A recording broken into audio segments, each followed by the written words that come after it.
Welcome to The Journey, Hopkinton Center for the Arts web series about artists and the trails they blaze through their art and through their lives. I'm Jere Shea, and today's guest is someone I've been looking forward to speaking with from the very moment I envisioned doing this series. Actor, writer, and producer Kevin Donato. Kevin was born and raised in a New Jersey family, a hardworking family, and a really hardworking family, I might add. You'll recognize Kevin from shows like The Sopranos, Law and Order, CSI New York, and you may have seen him as a finalist on producer Joel Silver's The Next Action Star. Kevin's been honored across the globe for his work in film, receiving over 20 acting awards and nominations. He's a major figure on the independent film scene in New York, New Jersey, and Philadelphia, writing, producing, and starring in films like Dirty Dead Con Men and Bad Frank. He's frequently been compared to actor Robert DeNiro for his work in the film Blue Collar Boys. The Independent Film Quarterly dubbed him the new badass of indie film. Very cool, Kevin. I'm jealous of that one. Kevin's received the 2008 Garden State Film Festival's Robert Pasterorelli Rising Star Award, and in the midst of all this momentum and acclaim, he took a break, not to rest, but to serve his country in Iraq. Kevin and I met in 2018.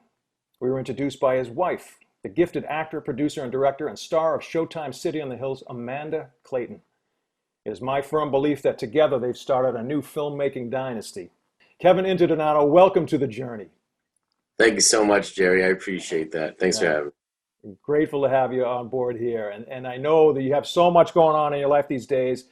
Despite quarantines and lockdowns and everything else, you have a busy schedule. So I'm really, really grateful for it. It's for your time.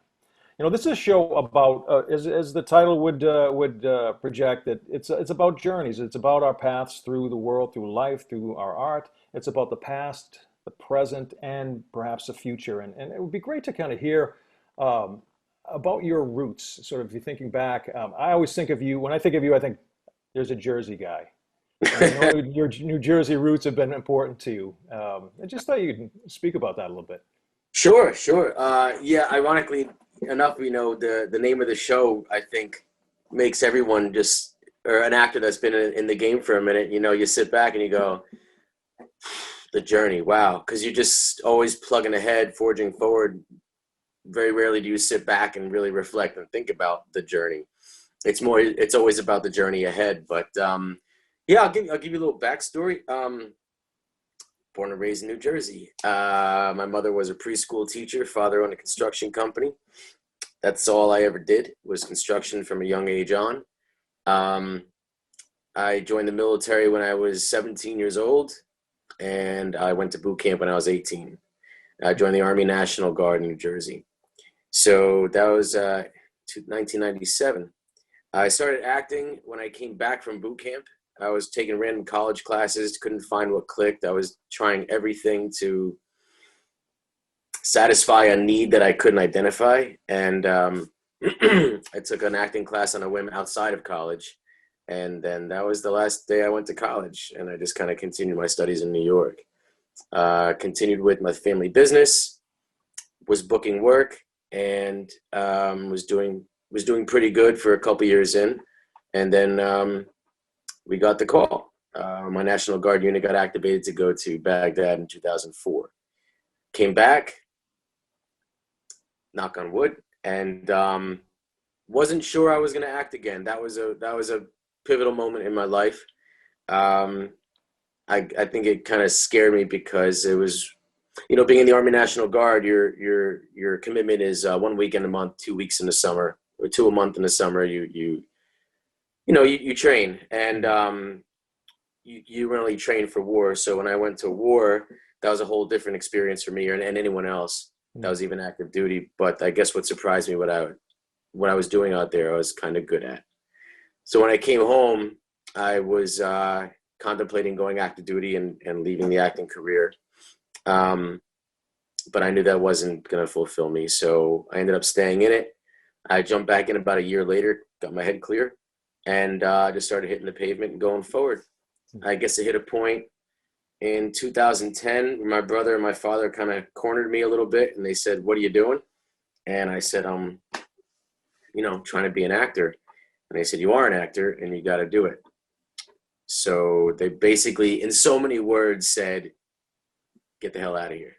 Mm. And I left the family business, and I think 4 weeks later to the day, I was driving to Los Angeles from New Jersey, Oh, and then yeah.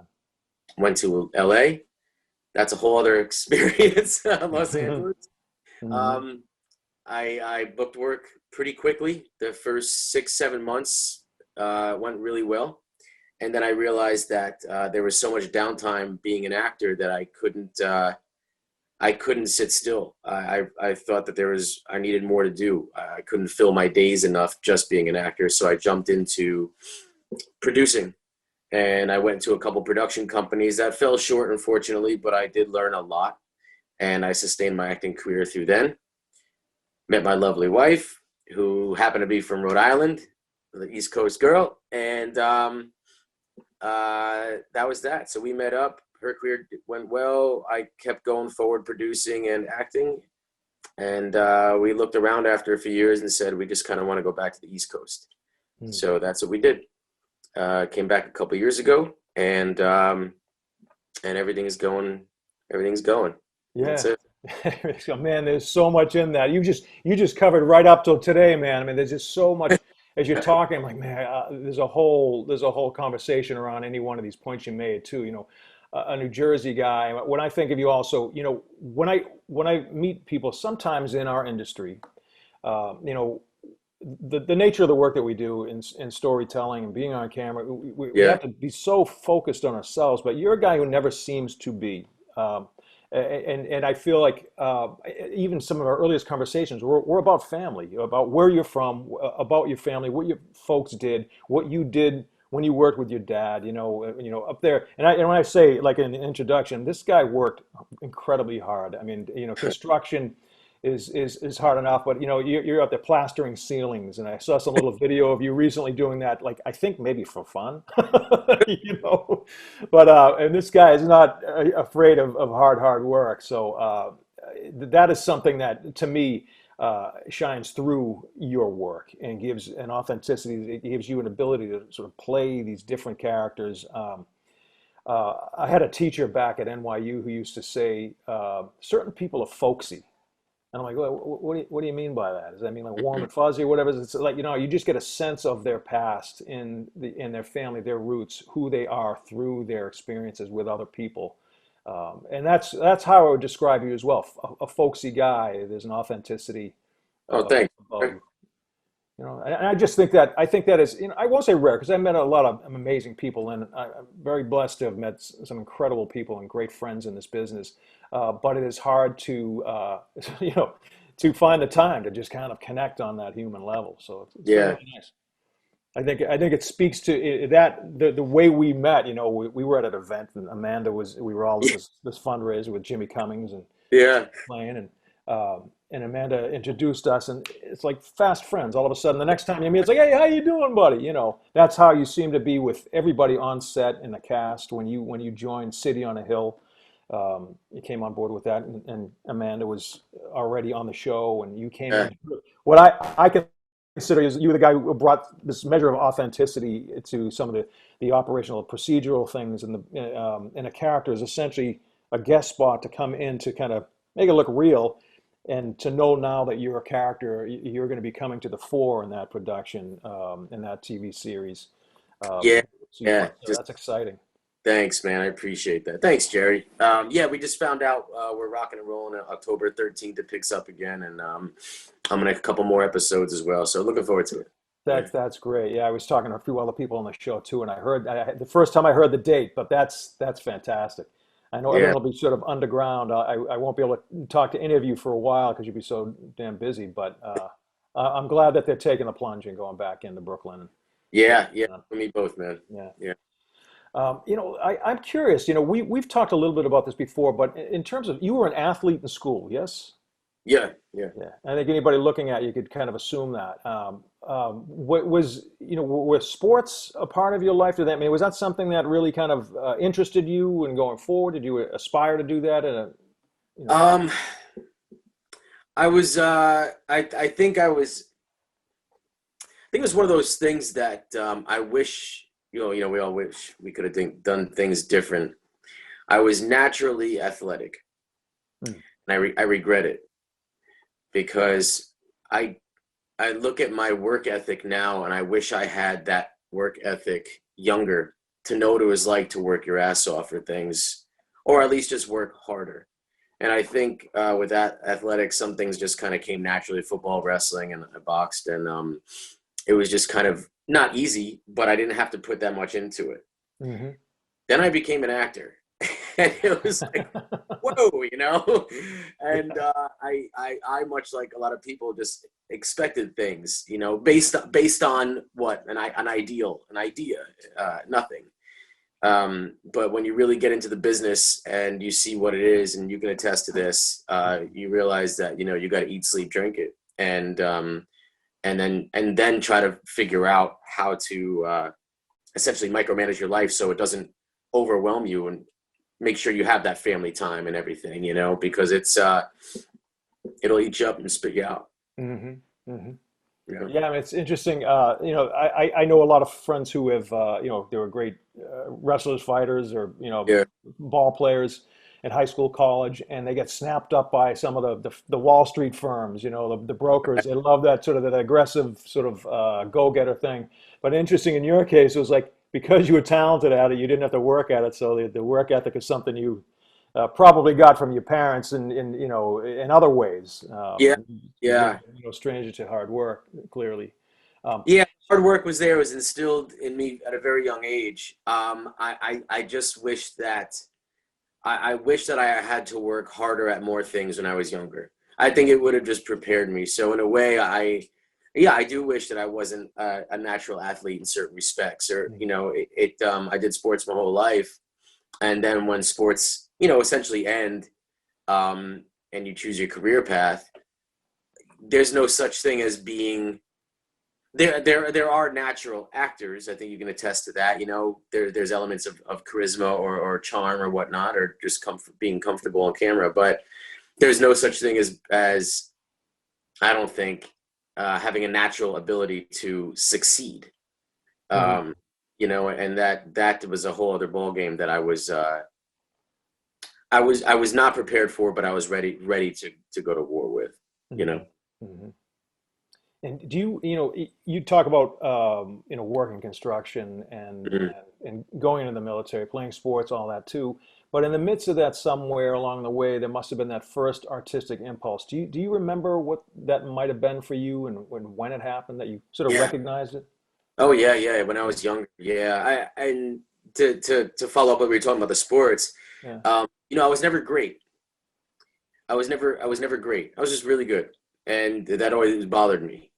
It always bothered me that I was never great at something, and I always had innately an ability to pick up on certain vibes of certain people and just kind of naturally exude it, you know what I mean? And without mocking or mimicking for what it's worth. But there's just certain types of personalities that I could pick up on, and I'm sure you understand what I'm saying, right? You do it too, and it just kind of flows out of you without thinking. And from a young age all the way through, yeah, there was something in me, and I didn't know what the hell it was. I Hmm. didn't know what the hell it was until I went to that acting class, and I said, that's it. That's it. This is my platform. This is where it goes. And I said, this is the only thing that satisfies that, you know, that urge in me that I can't explain. That's incredible. I mean, the decisiveness, you know, the recognition, you know, the clarity that it sounds like you had a real moment of clarity there, and it was fairly instantaneous. Yeah, and I think at the time of my life too, it was more therapeutic than anything because I was Hmm. just lost, and that's what it was for me. And that's when acting's pure, right, man? You know, you're going to school and stuff, but it's nothing but the work and the craft and everything. And then, you know, when the business stuff comes in, that's a whole other ball game. Right. Um, but yeah, at that time in my life when that happened, it was needed, it was wanted, and I welcomed it with open arms, and I put everything into it. So yeah, I was thinking like I got to ask how aggressively did you pursue acting when you recognized that? We were just being all in. What does that look like for Kevin Interdonato? Well, I left college. I Yeah, literally, yeah. I, yeah, I took an acting class outside of school, and then I didn't go back one day. That was it. Because I knew everything else was just didn't matter. So, and I was getting college paid for it because of the National Guard, the Yeah, GO. yeah. But I said it wasn't worth it. So I went head over heels. My first classes was every Friday night and Sunday mornings. I did for a year and a half the Meisner Technique up in North Jersey. So I drove about an hour and 45 minutes each way. Killed my Sundays. I stopped watching football, but it was what it was.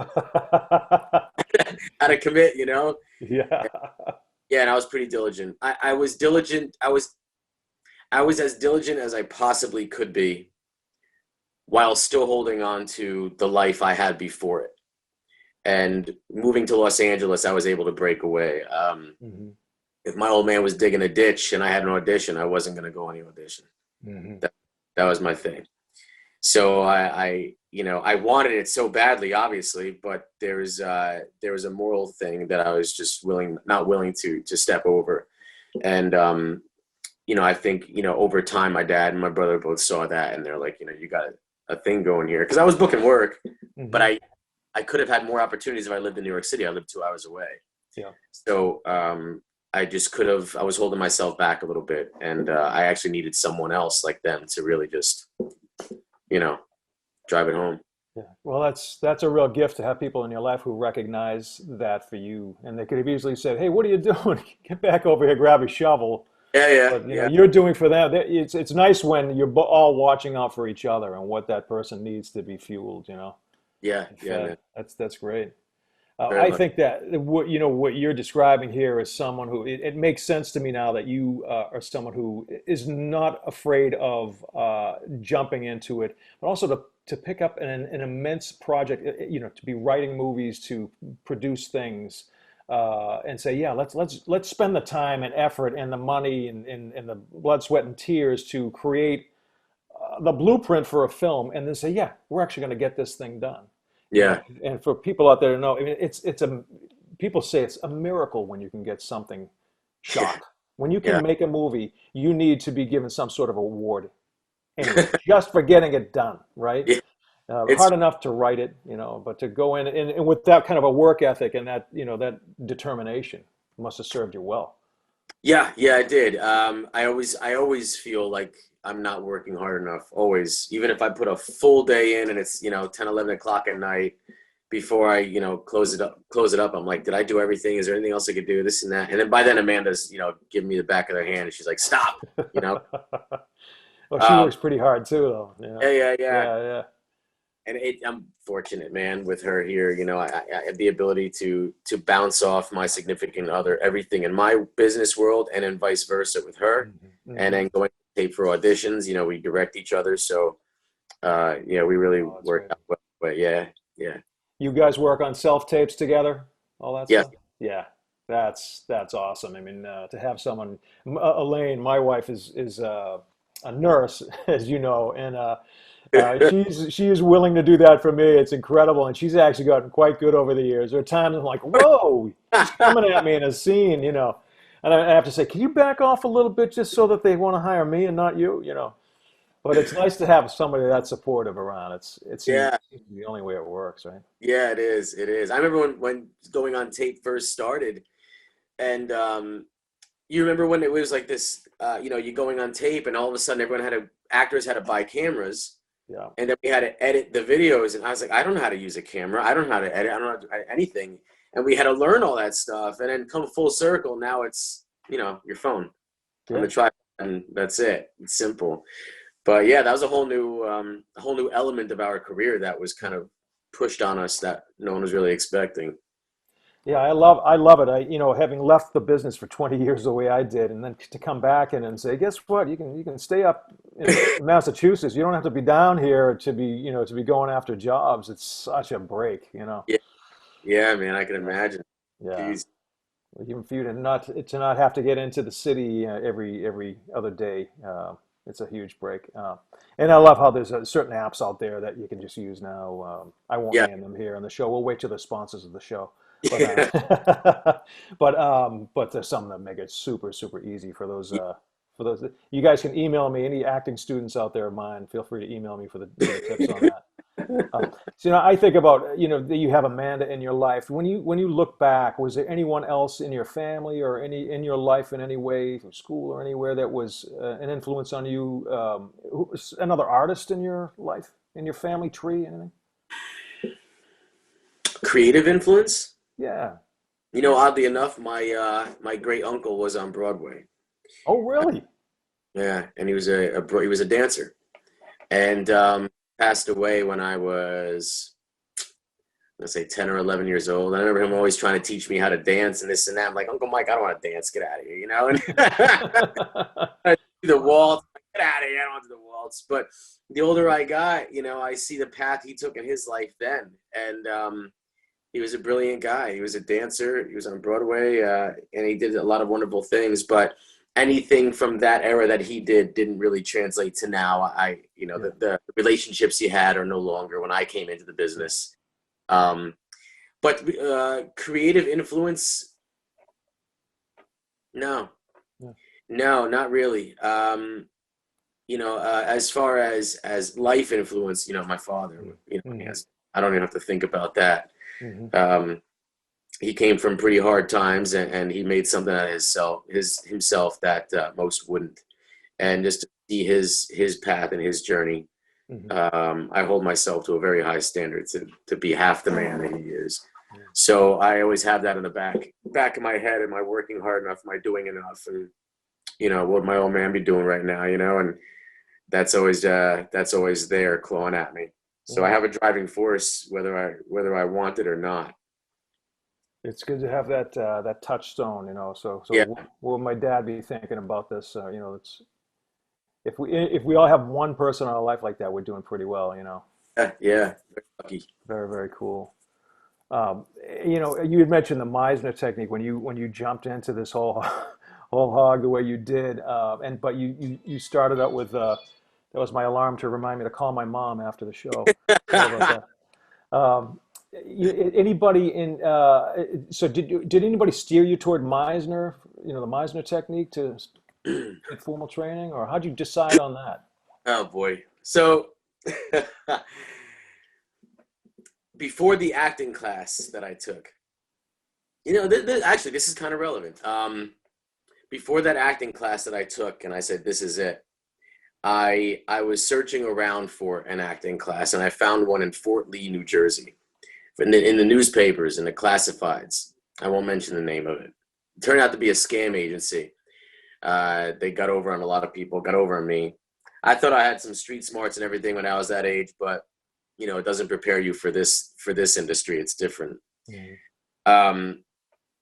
A funny thing happened. I went in for this consultation, and it was what it was. I was new to me, they're, you pay us $800 or something like that. This is back then, $800 for headshots. And then, we send you out on auditions, blah, blah, blah. I'm like, okay. So I walked out, and it's funny. I just told this story the other day. I forgot about this. I walked out in the hallway, and there was a guy in the hallway who was walking towards me, and he introduced himself as a manager.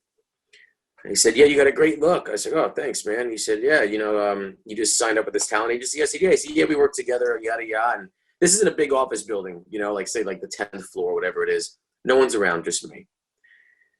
So he said, oh, you look pretty fit. You're working out. And, I said, oh, construction, whatever. And he said, all right, so you looking to go on auditions? Because I submit actors on auditions all the time, this and that, but.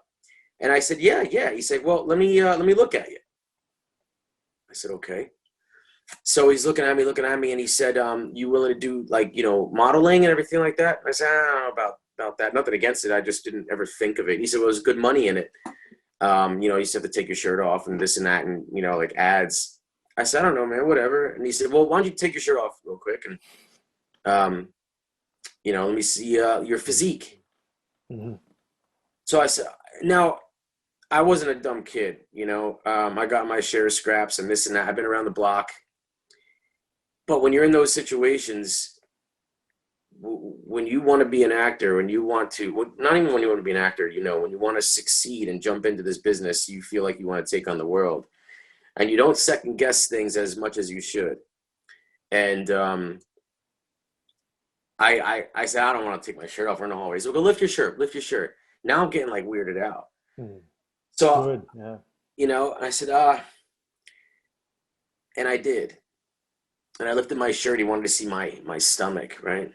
So I lifted my shirt, and I felt like such a fool. And this guy went and he put his hands on my stomach.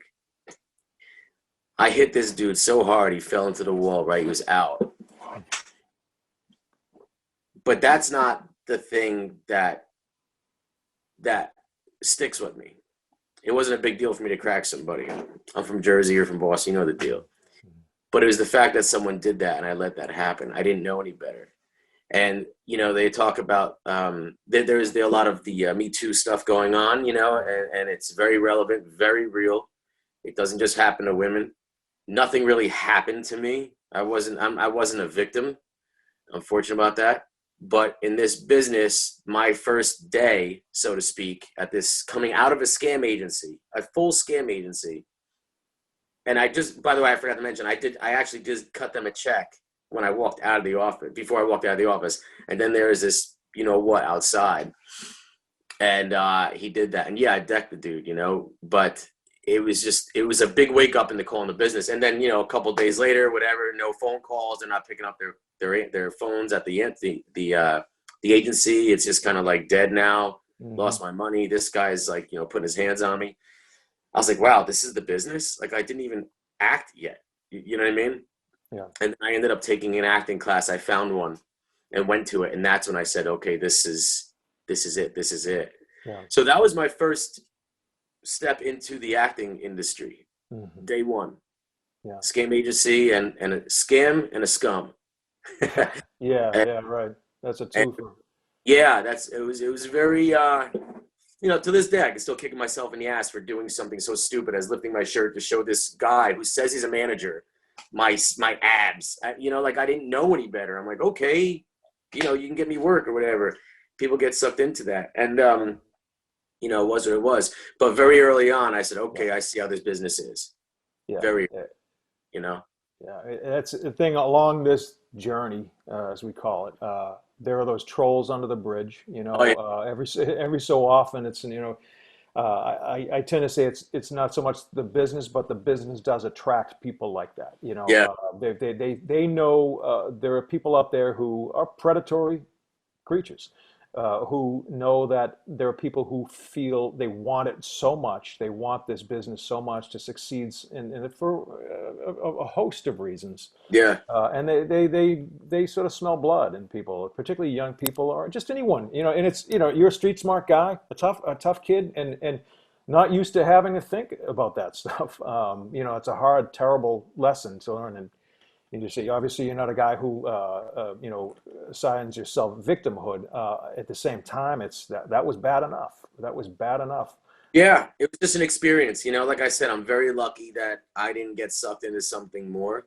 Unfortunately, you know, women have been preyed upon in our industry time and time again. Yeah. You know, and that's just one small sample of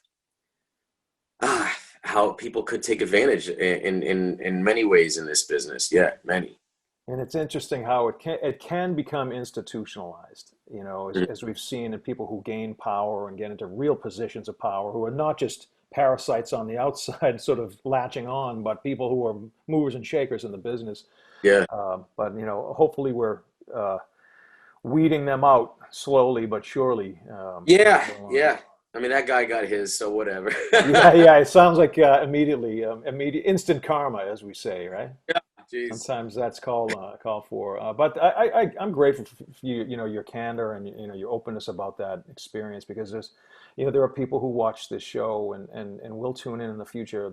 You know, I want to know that, you know, particularly, you know, my students. I always say, hey, if you're you know, someone reaches out and offers to represent you, you know. It's an exciting thing because it's a hard thing to get representation. At the same time, you got to think about, okay, well, what's in it for them? What else could they be looking for? Where shouldn't I be meeting them? You don't go to people's apartments, you don't go to hotels. People now in the union, we're not even allowed to go to auditions in hotels anymore. Right. We used to, I have, and you run into creepy people, Yeah. but people who are just starting out, they don't get that memo, because there's not a union warning them off those. They still think, okay, my street smarts here. I may no longer be, under mom and dad's roof, but those lessons they taught me, look both ways before you cross the street. They apply to this business as well. Really think it through. It does. I remember when I started, and I'm sure you can attest to this too, that everyone talked about acting as a business, And I think in my, again, naive mind, coming from a construction family business, I understood business, but I never owned a business. I worked for one. I worked for my old man. I helped him. I never felt the effect of things.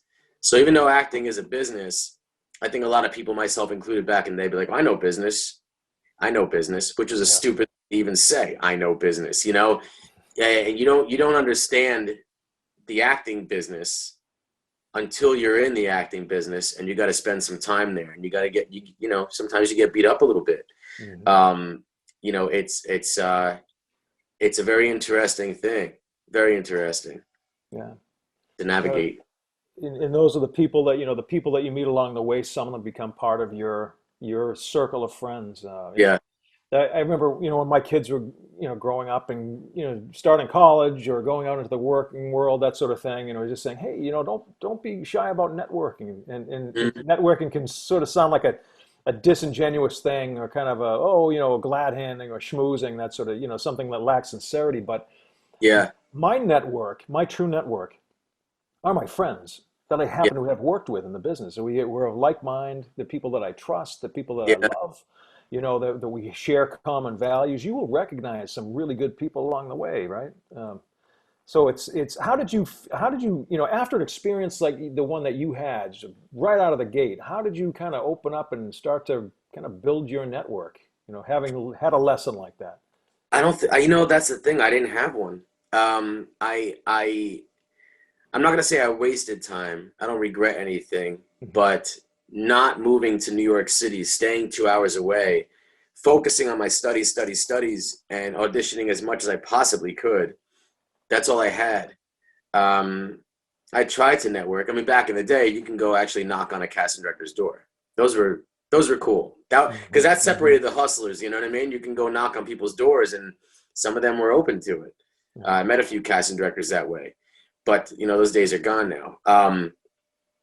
My lack of network and my inability to be full in the business was detrimental at the time. I should have had more of a network, and by a network, I guess that would entail, meeting as many people as possible. But out of those people, really focusing on like-minded individuals, like you were saying, and just kind of picking out who you would click with and who you don't. I used to go to New York City to act, and then, my acting class is, 4 or 5 hours, and then I'd hop on the train and go home. I'd work the next day. So that was something that would have benefited my career if I was more surrounded in the industry. And then also, I think if I started producing a little sooner too, if I wore that hat, it would have been a nice little bump as well earlier on. I just didn't have the confidence to do it. Right, yeah. So about the movie making. So when did that sort of come into play for you? I couldn't. When did I come and play? I'm sorry. So you're thinking of yourself as an actor, and suddenly you're producing. How did that Well, happen? benefit my acting career. I'm not making any qualms about it. At the time, it was. My first month in Baghdad, I actually wrote a story for a movie. And I came back after a month there. That was out the window. So I just came back. I had this journal from a year ago. I opened it up, and I was like, oh wow. So I gave it to a friend at the time, and it was actually based on my family story. My family, my friends, and all that stuff, and it was called Blue Collar Boys. And we got that made, geez, in 2009, and it took a long time to edit. It was very limited crew and all that stuff, but we put everything we had into it. All the money I made in Baghdad, which wasn't a lot, I dumped into it. Yeah, I was all in. I was all in as much as I possibly could be. I don't take it back, but I had no idea what the hell I was doing.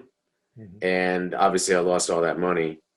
I didn't know anything about selling a movie. You could make one, but then selling it is a whole other thing. And a lot of people they act like distribution's this big dark black cloud of the film industry.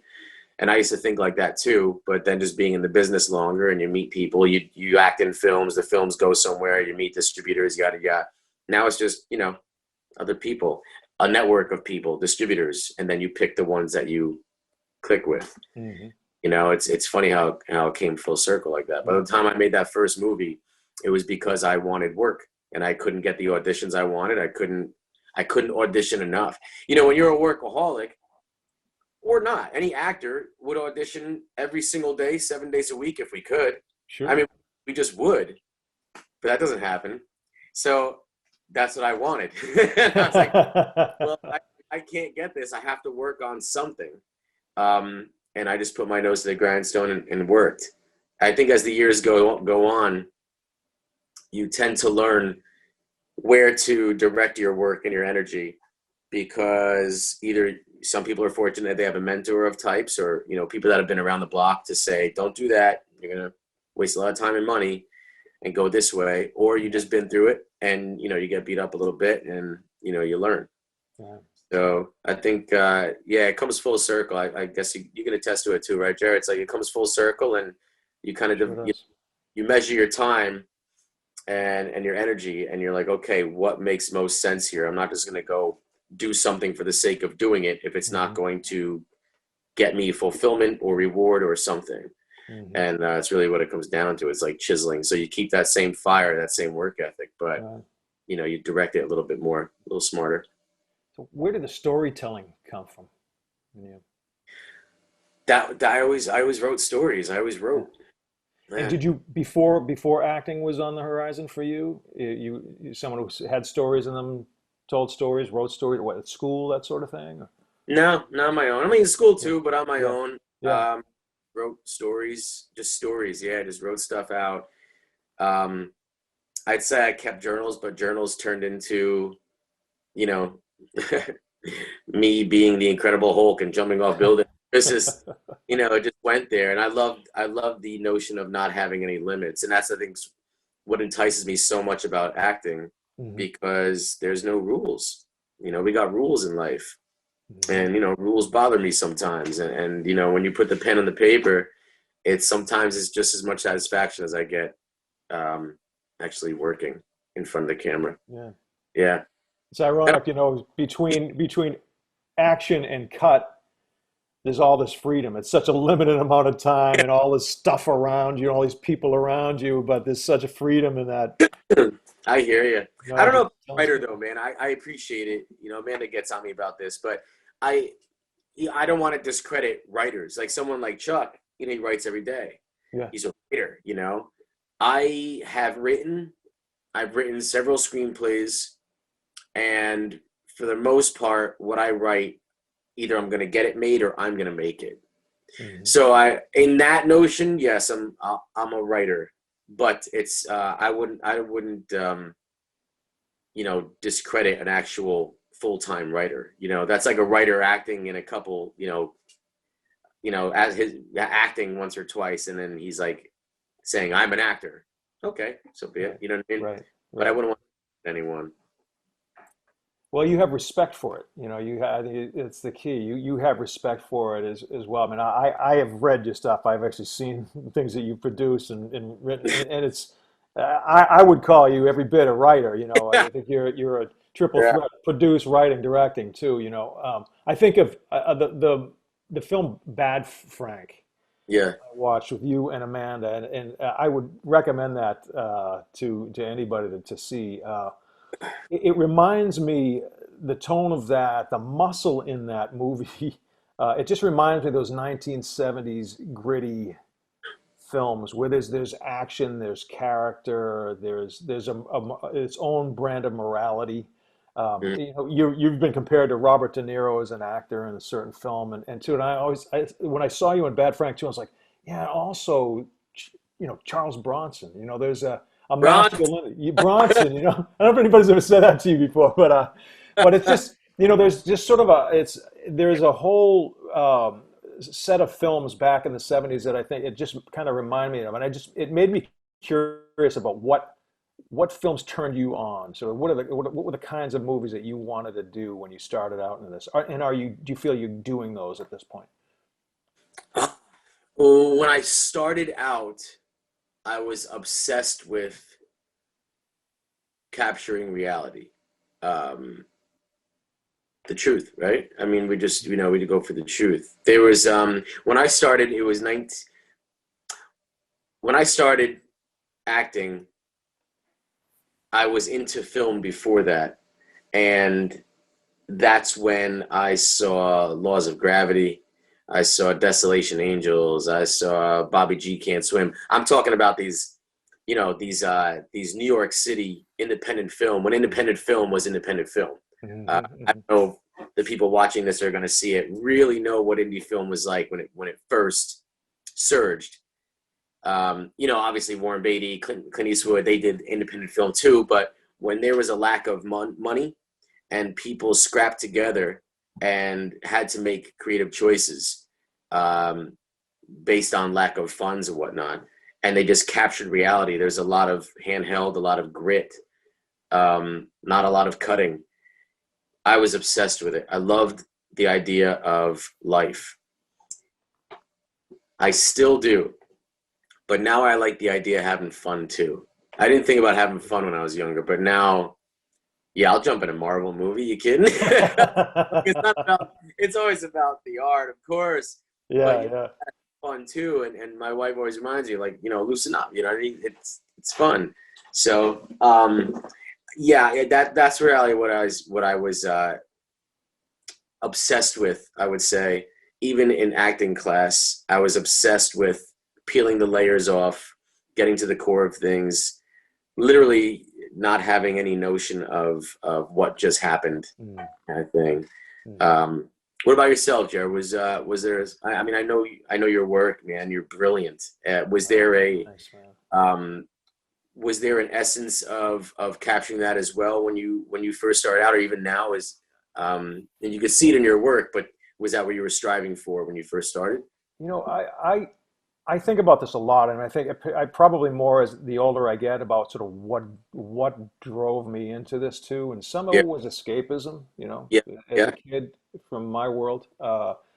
Some of it was how do I define myself, and most of it for me, it's become more and more about the people I get to work with. You know, I've been Yeah, very fortunate over the years to, you know, on some of the projects I've done, like I know that person. I mean, I could pick up a phone or just text that person, you know, right now, you know, yeah. and that astounds me that the people that I've gotten to work with, and not just because there are some, you know, some recognizable names in the mixer too, but the quality of the people that I get to work, with, yourself included, Amanda included, Chuck McLean, That guy. um, you know, incredible people, Jimmy Cummings, Tom Fontana, you know, people who are not only great at what they do, but are so great at it they can actually be magnanimous about it and just, you know, boost other people up and, you know, help people out, give their time, you know. That's what draws me. That's what keeps me going in the business too. And I think about it, but I have also, I've always gravitated to it. The film that made me want to be an actor, period, was Deer Hunter. You know, Robert Oh, De Niro. You man. know, it was just because there's so many. It was the pantheon, right? It's right over my head. I have DVDs here, and I think, yeah, that's, yeah. We will have to watch that. We'll have to watch that together at some point, you know, Let's when this do it. stuff is all over. That'd be Uh, great. yeah, I mean, I love storytelling, and it was something that when I felt someone was talking to me, whether it was the writer or the actor or the director, when I felt that something applied to me, I look at a good film as a manual. That, even if it's a stressful situation, a story that is harrowing and terrifying, but I Yeah. know intellectually I can step away from this because it's a story.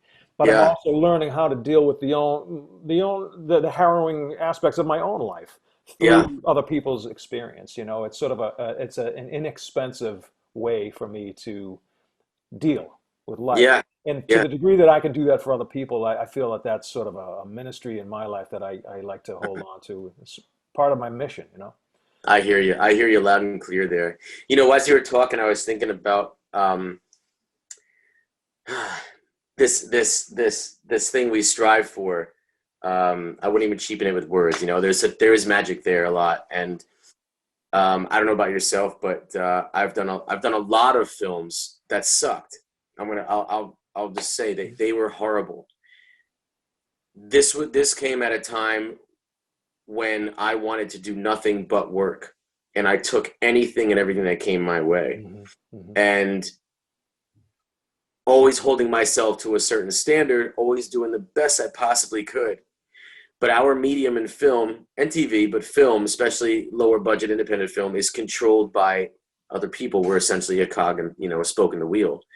And I've been disheartened many times, many, many, many times, to the point where I'm like, is this even, what am I getting at? If I was moved doing it, but if my work is not going to move someone watching the film that I'm in, if the film's not good, then what am I doing here? Hmm. Hmm. And I think that it's like a silent obsession in a way. It's something that we can't stop thinking about over and over and over again to get that next job, not just because of the job, but because of the fulfillment that the work would bring us and essentially someone that sees it. And that's what kept driving me to stay in it and go more and more and more, and just keep working, keep working, keep working. And I guess you kind of, find your way up when you put the Yeah. time in. But yeah, I had some, more than some bad experiences giving everything I got, and then I'd see the movie and be like, you're sliding to the theater and you're like, oh Yeah. God. But Yeah, we all do. We all have that. yeah, Interspersed with that, to recognize that when I think we all have this, we can recognize when something is terrible that we've mm, that we've done or been involved with. But also there are those wins along the way that you're like, oh, maybe it was a set of scenes, or maybe it was a small project that was a theater piece or whatever it is, and you saw the effects on other people, and you recognize sort of that becomes the high watermark yeah, for the work at some point. In that insistence that the frustration can grow because you don't always achieve that, but yeah, that's the thing that I personally hold on to, and we'll continue to aspire to as we go along. sure. And then the friendships you make along the way too. Yeah, I mean, it's Can't beat it, yeah, Can't beat it. When you click with another actor, because it's not like going to a normal job, right? Where you just meet someone and you're doing your 9 to 5 and you get to know them. But when you're an actor, it's almost like going to war with someone. It's almost yeah, like it's an emotional connection too. Man, woman doesn't matter, but when you can connect with someone, um, because when you're working on a project, right, Jared? It's like you meet, hello, how are you? Good, good, good, and then hmm, boom, your guts are out, hmm, and the hmm, vulnerability is just there, and it's like it's a great way to it's a great uh, uh, well, it's just it makes for good connections with people because you're all putting it out there, yeah. and when you connect with like-minded people like that, who's got the grit and who doesn't. And I have a lot of valued friendships, yourself included, in this business. I Oh, do. same, man. And that is one of the best things about, I think, being in the business, is that we do have to. So it's almost the contract. The social contract is we've got to play together now. Whether Yeah, it's the first that table read at the beginning or the first rehearsal, we have to play. We have to open up ourselves and be vulnerable instantly, so we don't have time to yeah, mess around with that thing. And there's for sure. something about that. People who can do that genuinely. That those are the friendships I know I've held on to, and I'm sure you're the same way. Yeah, I, yeah, I, I think about the work that I saw you do with Bad Frank, and I've told you and I've told Amanda how amazing I thought you were in that film. how Great. harrowing. I remember turning it. I watched it on a small on my laptop when we were filming in New York last winter, City on a Hill, and I turned that on just to kind of get away from my prep. Was done for the night, and my call wasn't so early. I watched that film, and the end of that film so raw that I sat in the dark for about 20 minutes before I could even like decide to go to bed. Like, what am I going to do now? Just letting that soak in. Um, Jeez. but why, and I don't want to do any spoilers about Bad Frank, but you guys got to see it. The work that you and Amanda did together on screen, Yeah. to me, was something it's so rare to see that kind of chemistry, which is why there's like a lot of pain in the film because of, the story that evolves around the two of them. It's such a rare thing, I think, and this is, to me, I firmly believe this. I recognize the same thing in Paul Newman and Joanne Woodward. I recognize it in Kira Sedgwick and Kevin Bacon. There are just very few people who work who have the good fortune to work with their Yeah. partner in life, and who can do that kind of work together on screen. The vulnerability, that it's just something ineffable about it. So I just hope to see more and more of the two of you guys. Do you hope to work together, or was that just sort of that project? Oh yeah, we do. I mean, Yeah. even the film we're talking about writing, and she'll direct it. Two other films. So yeah, it's breakfast talk, table talk, walk around talk. It's always on our mind because it fulfills us both. It's fun. Yeah. But yeah, she's just, it doesn't, you've seen her. It doesn't get better than that. Yeah. And Oh God, no. she's just as beautiful on the inside as she's out. And I lucked out, man. Bad Frank was, I tell you, for as extreme that role was, I was still very blessed and fortunate to have, some wonderful people around me, my wife included. And it was fun. It was fun. Oh. Yeah. Had some injuries on that one, man. That last, I can imagine. I got a concussion that last scene, man. That was, Did you? yeah. It was pretty wicked. On the last scene, in the last scene. Yeah. Yeah, I can imagine there were a few injuries on that. There's a Yeah. couple. Yeah. I at some point I will have the courage to watch it again. I really actually look forward to it, and I dread it at the same time because it's such a powerful film. Oh, thanks, man. So, what can you tell me about Bastard Sons? Is this the one you guys are thinking of getting done in 2021? We're doing it. Yeah, Yeah. excellent. Yeah. COVID hit, and my daughter was born in December, so by the time COVID hit, we were kind of quarantined for 4 months already. So Yeah. it wasn't really like a change for us. But the baby schedule stuff, things got a little easier, and I just went here in my basement and I said, I gotta write. And I ended up writing a screenplay. It took maybe a month, came out good. And then I said, I gotta write another one. I was just going because I couldn't work. So it just felt right. And I just started writing another one that was an adaptation of another screenplay a friend wrote maybe 15 years ago by a young kid. So we rewrote the screenplay, and I looked at it and I said, this makes a lot of sense. Minimal characters, minimal locations. I got this, that. Let's do it. I said, let's do it. Let's make it. And then that's it. As soon as that happened, man, green light. I was just in go mode. I mean, we're shooting hopefully in April.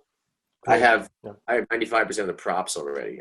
You just go, you gotta work, you gotta get it done. So, yeah, looking forward to it. Sorry, I don't want to be long-winded. Not at all. Not at all. In a nutshell, man, it's a family of friends in a mob family that decide to go against the family after the boss is killed for redemption. It takes place over 2 days. It's very high stakes. It's very real. It's not a typical gangster film. We don't want to do anything Hollywood. We don't want to make any moments. We just want to capture it. So I'm staying pretty true to the gritty independent film style that I came up with in the 90s. And we're going to put a little different twist on it. And very excited. It should be fun. I'm looking forward to it. Looking forward to seeing it, man. Yeah. So if you don't mind, we're going to take some questions, but I always spoil myself with ask the first one. Well, as if I haven't been asking you questions the last I 45 feel minutes. bad I'm not asking you questions, man. Oh I want man. to have a conversation with you, but Oh, we can have all the time after this. Believe me, this is about you tonight. I love to ask this question of guests on the show because I love to ask of people whose work I admire, people who smarter than me, which is just about everybody out there, but especially you. I want to ask, what do you know now that you wish you knew when you started in this business? ooh, that is so deep, man. There's several things, but I guess I'll just put the one out there. Um, what do I know now? I know that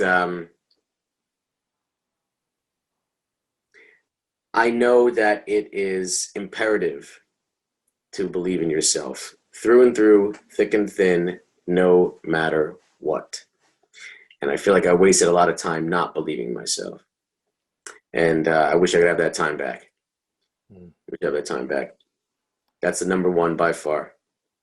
That rings incredibly true for me, and I trust for a lot of people. That is, it's a really good reminder. Self-belief. I mean, it's if you don't, you got nothing going. You Yeah. can't get anything done without it, right? No. That's great, man. Thank you. Yeah. We've got a few questions from the folks who are watching. Let me just kind of Okay. pull these up here. Question from Ethan. Did you ever struggle early on in your career between finding a balance between pursuing your passion in acting and making a living, paying the bills, or even maintaining friendships? Ethan, awesome question. I was hoping I'd talk about this. Ready? Here's the deal. Yeah, that's what it is being an actor. So you got to go into this business knowing that's going to happen. Get ready. And if you can deal with being broke, literally being broke, if you can deal with not having money when your friends got, good 9 to 5 jobs, they're where they are for 10 years, they're making loot, they got nice cars, your other friends are going out on the weekends, this and that, you're throwing down ramen noodles to save money. If you can deal with that, then be an actor. Because if you can't deal with it, don't even step foot in it, man. You got to embrace the struggle. Embrace and welcome it because you're choosing what you want to do. So welcome the struggle. Don't fight it. Welcome it and say, this is what I want to do, so I'll deal with it. Preach, man. Yeah. Absolutely, absolutely. This one's from Cindy, Kevin. Since you've been successful with your acting career, if you're taking lessons in New York and not attending college for theater, would you recommend that for today's young actors starting out? No. No. Oh, man. I'm good question, Cindy. That's one thing that would have benefited my career, I must say, if I did go to an actual school. Because when you go to when I went to an acting class, it's just your class of actors. When you go to a school, you're making films. You're involved with other people's films. There's kids that want to be editors, producers, writers, this, that. When you go to school and you are intertwined with these other people for 3-4 years, whatever the duration is, and you graduate with that what word am I looking for? Alumni, so to speak. You have a network. It's like a big birthday present. The way I did it, I had no present. I got coal, Cindy. I got coal. I had no present. When you graduate from a school, you have that backbone of a network of people that you've already met, already worked with, and hopefully and possibly will work with again. So I highly recommend going to school because I even believe now they teach business classes and accounting classes, which is very important, even for what we do, learning money, understanding it. So if I had to do it again, I feel that I had a notion of what I thought acting was. It was finding truth. I had a good teacher, but I know there's a lot of good teachers out there. And I think I'm pretty sure I would have went to school if I had to do it again. Yeah. That's great. Yep. Thanks, Kim. This one's from Harry. Do you think that most people need, this is a really great question. Do you think most people need to play their type to succeed in acting? This is like the 3 best questions in the world. Who are these people? We get the best here. We get the best. What can I say? This is an amazing question. My opinion, welcome being typecast. Hope you're typecast. Hope for it. Once again, another mistake in my early career. When you go to acting class, you are given all different kinds of scenes to work with. You're playing doctors, lawyers, you're acting like a cat, you're acting like a chicken, you are romantic comedies, you're doing anything and everything under the sun, which is amazing, and it makes you breathe and flex and stretch. When school's over and you get to the real world and you start becoming an actor and you get your job to sustain your lifestyle while you audition, you think you're going to go out there and be a lawyer and be a doctor and be in a romantic comedy and be a cat. You're not. Look at me. Do you see romantic comedy with me? No. And my whole entire career, I don't think I've been in one. And it's not going to happen. What happens is you really, 101, you really got to know what you look like. And you got to know how you come across. You have to know thyself well. Your headshots reflect it. Your reels should reflect it. That's how your agents and managers are going to sell you. And that's what you should look for.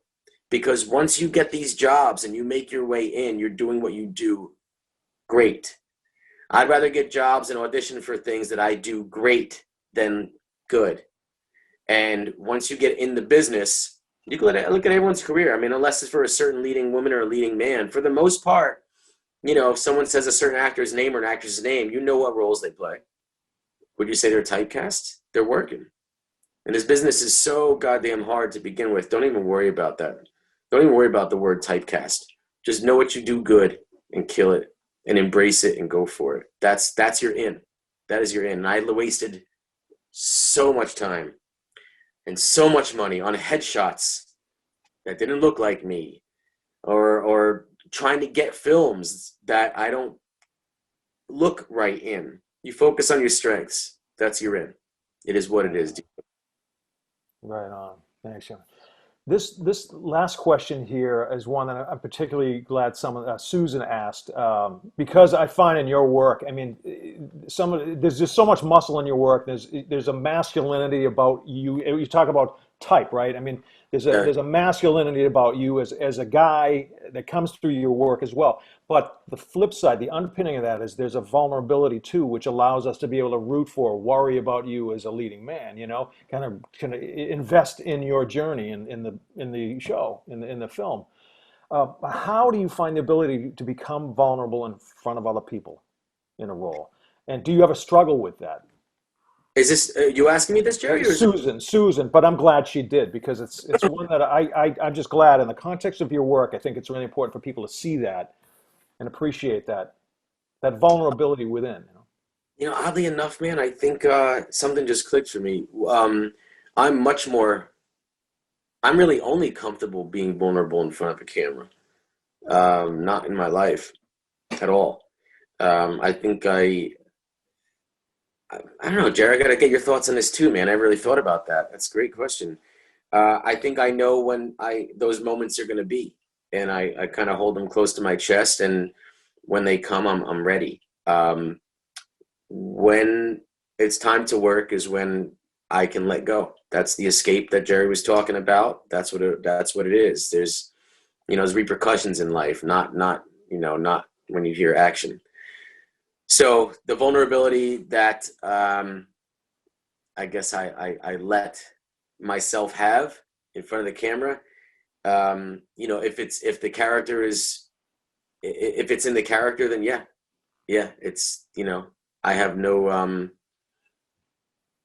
there's no chains on me when it comes time to do that. Jared, do you agree? Is that I mean, absolutely, I'm right with you on that too. And the whole storytelling process for me is an escape, just to go into another narrative, another world, another life, another time, whatever it is too. But that the freedom to be fully vulnerable and fully open about feelings, to be able to share those in another context, that I get to do that.